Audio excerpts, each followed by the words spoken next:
Good evening. This is Political Forum for Wednesday, July 13th. Today we welcome Alderman Brian Hopkins of the 2nd Ward as our guest. Thank you for appearing on the show tonight, Alderman. Thank you, Eileen. I'm happy to be here. My name is Eileen Kim, and I'm a board member here at CAN TV. You're watching a live interactive program brought to you as a community service of CAN TV. Be sure to tell your friends that they can also watch this show online at cantv.org/hotline. We welcome your questions and comments for Alderman Hopkins by calling us at 312-738-1060. And the new phones will ring at this beautiful new studio. Yes.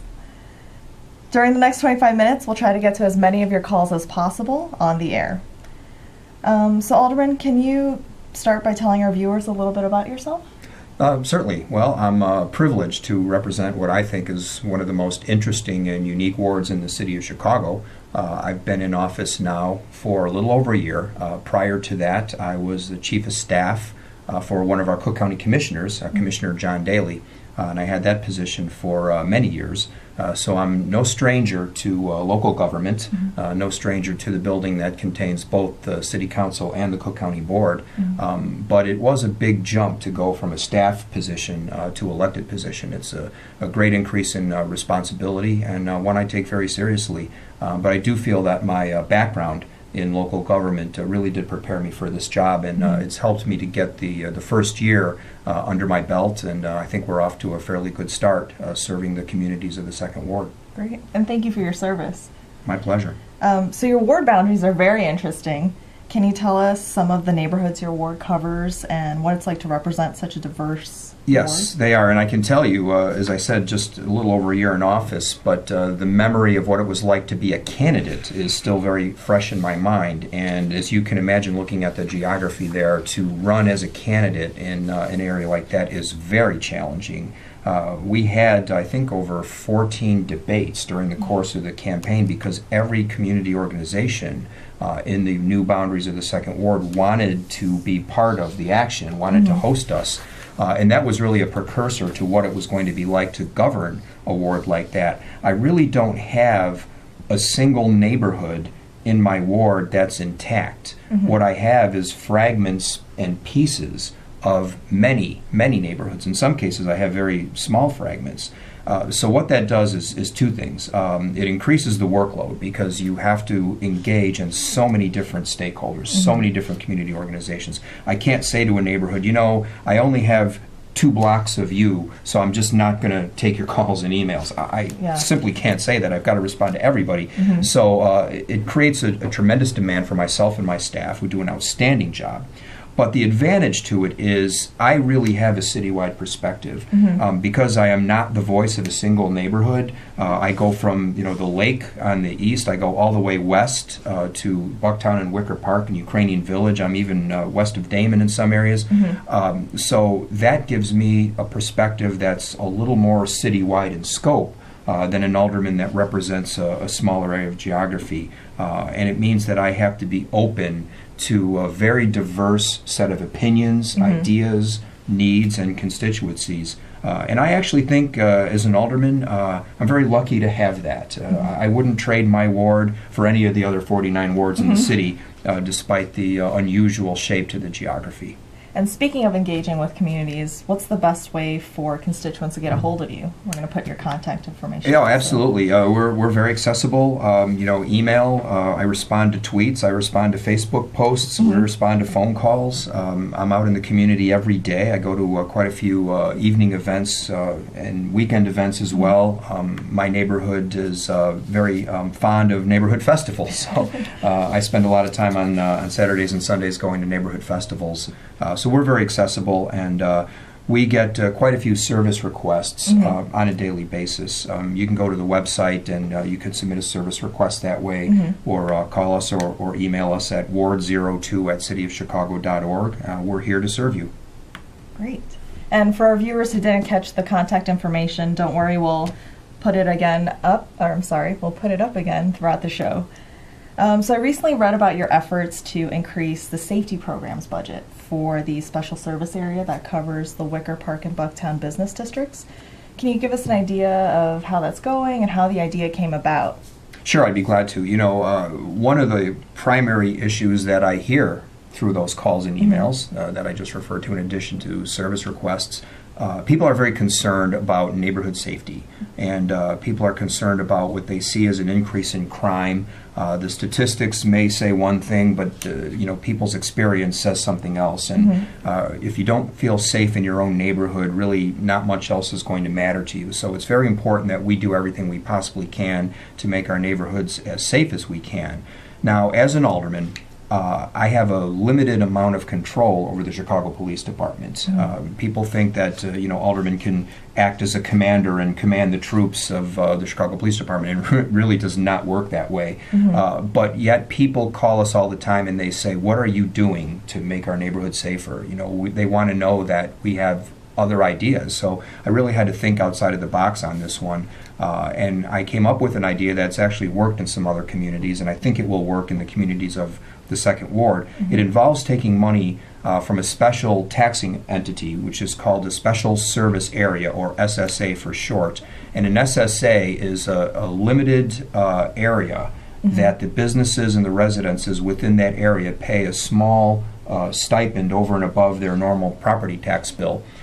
It could be anywhere from, you know, $50 to a few $1,000s, depending. And that money goes into a special fund, and the budget for that fund, how they spend it, is determined by a group of commissioners that are appointed by the mayor and confirmed by the alderman. And there's three broad categories that SSAs in the city can spend money on. The first is aesthetics and beautification. So they can plant trees, they can do landscaping, they can put in decorative benches on the street, they can pay for extra cleaning services. In the wintertime, they can pay for extra snow shoveling, and just make the area a little bit nicer to go over and above what the city normally would provide. The second area is marketing and promotion. So when you see those banners on the light posts that are promoting the neighborhood or promoting the neighborhood events or talking about why you should move or shop or locate your business to a certain neighborhood, oftentimes that is paid for by SSA funds to promote and market the neighborhood. The third category is public safety. And it's in this area that I think we should make a higher priority. It's not that we don't also need to clean the area and pick up the trash, but this particular SSA that happens to be in my ward as well as two other wards really wasn't spending any money at all on safety and security, and they were spending nearly all of it on those other two categories. And I just thought, with everything going on today in the city, and you know, with the increase in some of the street crime that we have seen in the neighborhood, this is a creative way that we can actually assist the Chicago police. It's not a substitute for getting more police officers, and I've made that request, as have my neighboring aldermen. We all fight for as many police officers as we can. It's very important to try and increase the patrol force. But this was one way that we could supplement the patrol force using money that's already there. So it seemed like a really good idea to me, and I proposed it today. And we'll see what the community has to say about it. We're going to have some public meetings and allow people to comment and see if this is an idea that will be embraced. Got it. And I believe we have a caller on the line. Okay. Caller, what's your question for Alderman Hopkins? Hi, Alderman. This is a different topic, one that got a lot of press for a while there, and I know you were pretty vocal about it, but I understand the council did pass an ordinance regarding Airbnb, and I wondered how people can get a hold of that so we know what exactly the rules are at this point. That's an excellent question. You're right. There was a tremendous amount of media attention on that issue, and once the compromise was reached, and by the way, I think it was a good compromise. It was certainly a debate, and there were times when the debate got very contentious. There were some very passionate arguments that were made pro and con, and we wound up with a compromise that I think is a reasonable compromise. Nobody in this debate was particularly happy at the end, because everyone had to give something up, and no one got 100% of what they wanted. Not the industry, not the council members themselves, or the various constituencies that came down to testify for many hours of hearings. So if the measure of a compromise is that everybody kind of walks away going, well, all right, I guess that's the best we could all do, this was a good compromise. But the media attention has since died down.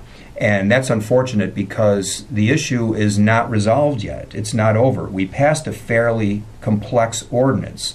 So the implementation of that ordinance, the enforcement of that ordinance, and the rules that the staff at City Hall will use to go forward and interpret that ordinance, we're still working through all that. And it's very important now that we get this right, because an ordinance is just a piece of paper. It doesn't enforce itself. We need additional staff, and we think we have a means to do that. There was some funding mechanisms that were provided for within the ordinance itself. There's a website that has been determined that will have to have some kind of hosting mechanism to put this online, so people can see the buildings that have chosen to opt out of Airbnb and to not participate in the shared home program.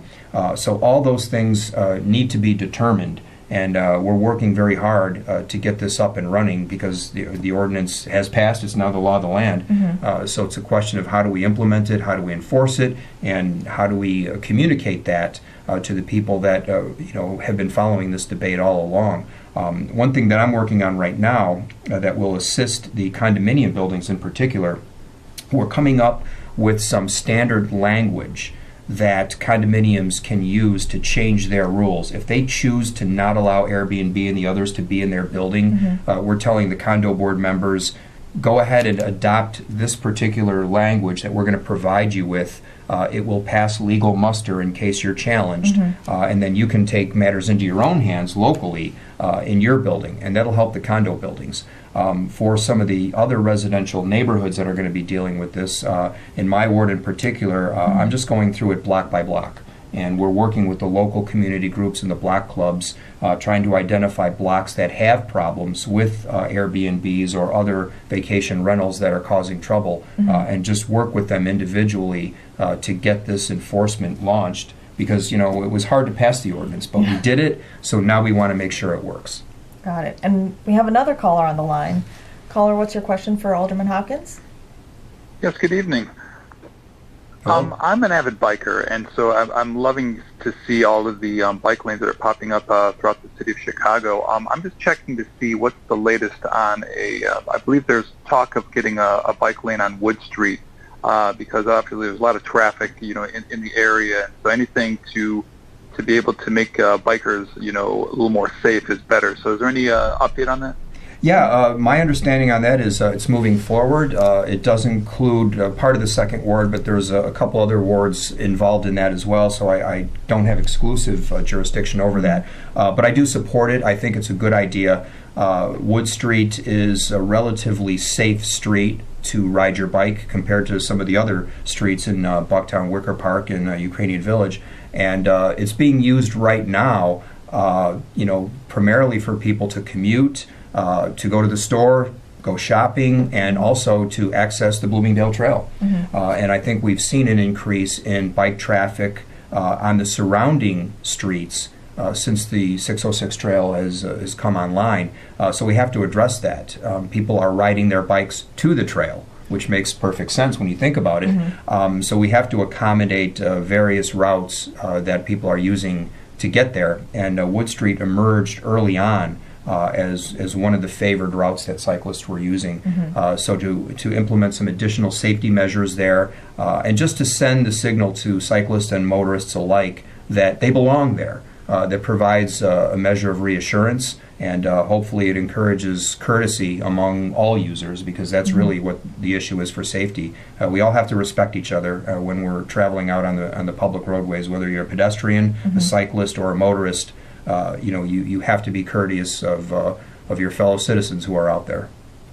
And as a quick reminder for our viewers, you're watching Political Forum, a community service of CAN TV. My name is Eileen Kim, and I'm a board member here.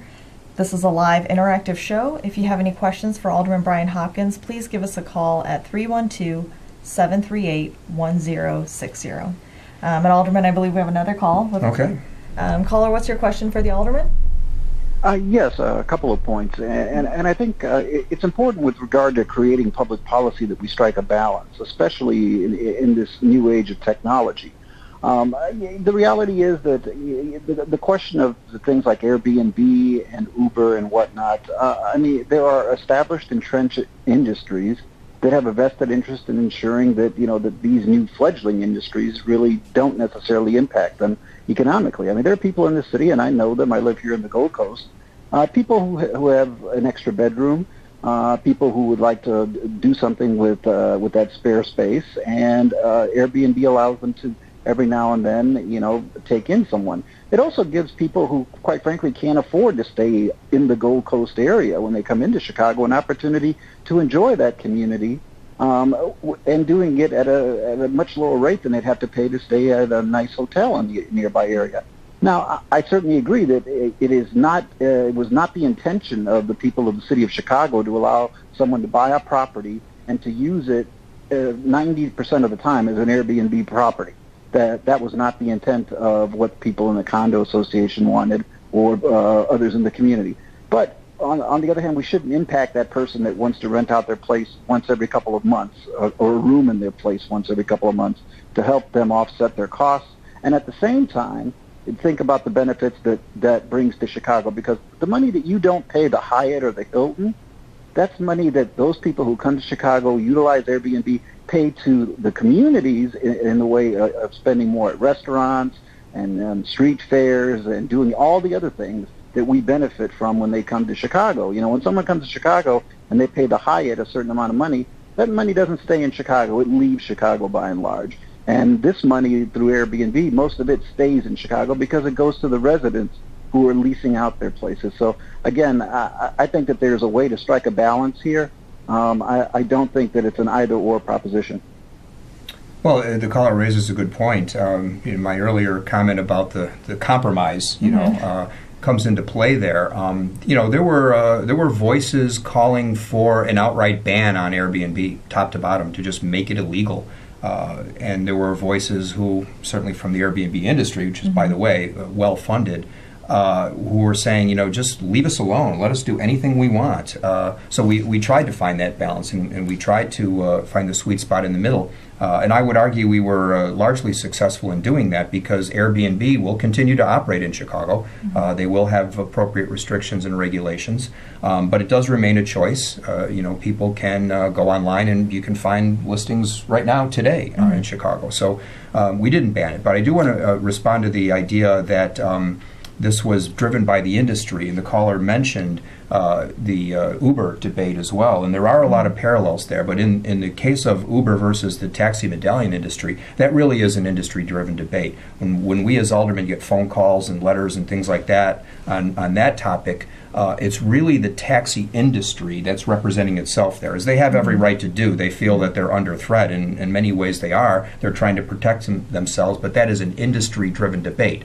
On the Airbnb issue, it was not an industry-driven debate from the hotel side. It wasn't hotels that were calling me. It was people. It was Chicagoans. It was voters who called me and expected me to represent their needs. And what they were telling me was, Alderman, I cannot live next door to a rowdy hotel. I cannot live in a condo building when my unit is next to someone who's renting it out to strangers who I don't know. So the people who wanted to regulate Airbnb, and my colleagues in the city council who responded to that, we were responding to Chicagoans. We were responding to people who were telling us that it was unacceptable to have these businesses operate, in many cases illegally, and to operate in a way that had a negative impact on their neighbors. That's why we decided to regulate Airbnb. It wasn't to placate the hotel industry at all. It was to respond to citizens who saw a problem.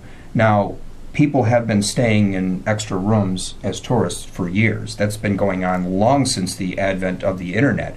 But what changed was when Airbnb came along and turned it into an industry. It went from being something that just sort of happened quietly here and there that nobody really knew about, and overnight just exploded. And they started popping up all over the place. And that's when it really became a problem. It was one of degree and one of taking it to extreme measures that we really had to respond to, and I think we did appropriately. And I believe we have another caller on the line. Okay. Caller, what's your question for Alderman Hopkins? Alderman, I'm on disability. My property taxes have doubled. People like me, we tired of like the city, the county look at it as a ATM machine. We was told that people like on fixed income, our taxes wouldn't be double, and it seemed like it's a switch of bait. Is there anything that can be done? If your taxes have doubled, we all just got our tax bills recently. If your tax bills have doubled, there's a problem there. When they flash my website and contact information, please call us and we will help you appeal your assessment, because there's clearly something wrong in your case. They shouldn't double. That's extreme. And there may be something that we can do to help you specifically in your situation. But to the general idea of property tax increases being excessive, I happen to agree with you. As a candidate, I pledged to oppose any property tax increase. At the time I made that pledge, I didn't know what we would be faced with in terms of a proposed budget. I suspected a property tax increase was going to be proposed, but when I finally did see, as an alderman, the exact amount of the property tax increase that was proposed, I knew I had to vote no. I had to honor the pledge that I made to the voters of the Second Ward, who pay among the highest property taxes anywhere in the city and have among the highest assessed valuations, which really, along with the tax rate, determines what your bill is going to be. So we in city government have a limited number of revenue resources that we could look to. And I think we've gone to the property tax one time too many. There's other revenue sources out there that I think we should consider, and there's cuts that we need to make to the budget before we hit the taxpayers with another property tax bill. Because really the property tax, out of all the revenue sources, has the least amount of direct connection to your ability to pay. And it really is an unfair burden on people. And frankly, we risk losing residents. We are hearing from people now saying they're going to move out of Chicago because they can't afford to live here, because they can't afford the property taxes. And these are the kind of people who we want to stay here. These are the kind of people we want as our neighbors. So it really is a problem, and I just don't think Chicago, Second Ward in particular, can really handle any more excessive property tax increases. And I will remain true to the pledge I made as a candidate to vote no on future property tax increases. So Alderman, we just have a few more minutes left in the program. I know, much to the dismay of a lot of parents and students, it's approaching the end of summer. Yes, it is. And I know you have a back-to-school fair coming up. Can you I do, tell yes. our viewers a little bit about that? That will be on August 6th from 10 a.m. until 2 p.m. At Pulaski Park, the beautiful historic field house in Pulaski Park in the Noble Square area. So we'd like to invite everyone to come by. We are offering free immunizations. You have to get your immunizations to show up for school healthy and make sure you're ready to sit in close proximity to your fellow classmates and not make them sick. So we'll be doing that along with some other health screening that I think will be a great convenience to parents who need to have this done for their kids. And then we'll be giving away some free school supplies for kids, and just really trying to make the back-to-school event a fun thing. Instead of being sad that summer's ending, we can be happy that we're going back to school with fresh crayons and sharp pencils and a nice new backpack and all the possibilities that lay before a student when they look at their brand new school supplies that haven't been touched and are ready for another school year. So that's a very special time in a child's life, and we want to be a part of that with a back-to-school festival. So please join us at Pulaski Park on August 6th. Great. And once again, if you need to reach Alderman Hopkins, here's his contact information. Are there any final comments you'd like to make as we close out the program, Alderman? Well, yeah, I've just really enjoyed my first year in office. I'd like to thank everyone in the Second Ward who's come into our office or called or visited, offered their feedback, their comments. One thing I've learned is that anytime you have an idea and you put it out there, you really hear from the pros and cons, and no idea is too good that it doesn't have people who think it's bad. And I guess the reverse is probably true either. I could put out a bad idea and I'd find people calling me to tell me it's good. But that's really what the public debate is all about. So I look forward to continuing that, to continuing the dialogue that I've established in my first year with all the voters and the residents of the Second Ward. Keep those cards, letters, and emails coming, and look forward to seeing you out there in the community. Great. Alderman, thank you for appearing on Political Forum tonight, and thank you to our viewers for calling in. Our telephone technician has been Omari. Political Forum is brought to you as a community service by CAN TV. Please join us every Wednesday night at 7 p.m. on CAN TV 21 and cantv.org/hotline. Thank you very much and good night.